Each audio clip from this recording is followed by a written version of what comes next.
The president of Belarus, Alexander Lukashenko, has said that he will not stop the flow of thousands of migrants through his country as they try to enter the European Union.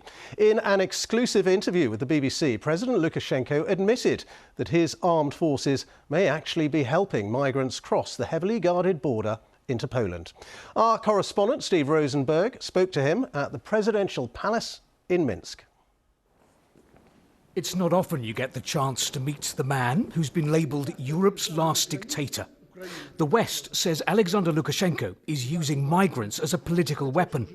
We confronted him with claims his troops have been cutting border fences to help migrants into the EU. Our guys are helping the migrants get into Polish territory. It's perfectly possible. I think that's absolutely possible. Maybe somebody helped them. I won't even look into this.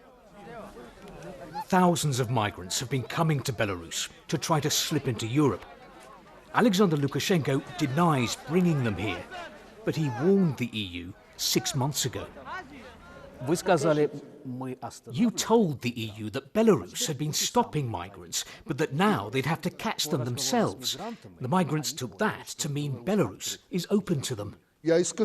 I told the EU I'm not going to detain migrants on the border, hold them at the border, and if they keep coming from now on, I still won't stop them. Because they're not coming to my country, they're going to yours.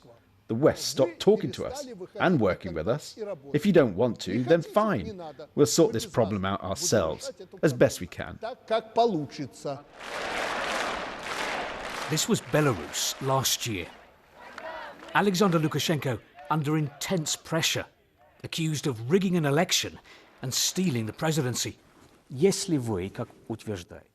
If, as you claim, you won 80% of the vote, then why is it that crowds of people came onto the streets?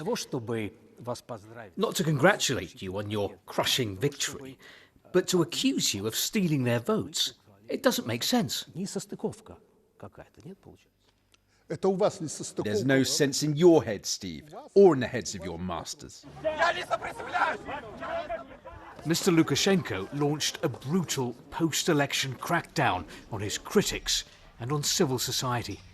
We saw protesters being beaten, and we saw young people coming out of detention centres with injuries on their bodies.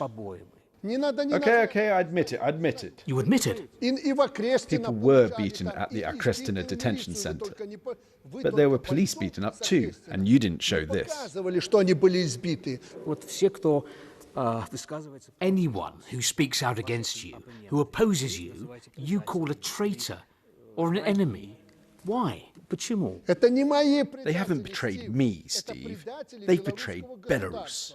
Since July, 270 NGOs have been shut down in Belarus. I'll answer your question with no bother. We'll massacre all the scum that you, the West, have been financing. Oh, you're upset that we've destroyed all your structures, your NGOs and all those that you've been paying for. Europe doesn't see Mr. Lukashenko as a legitimate president. He claims not to care. A pariah in the West. He knows there's always President Putin's Russia to fall back on. Steve Rosenberg, BBC News, Minsk.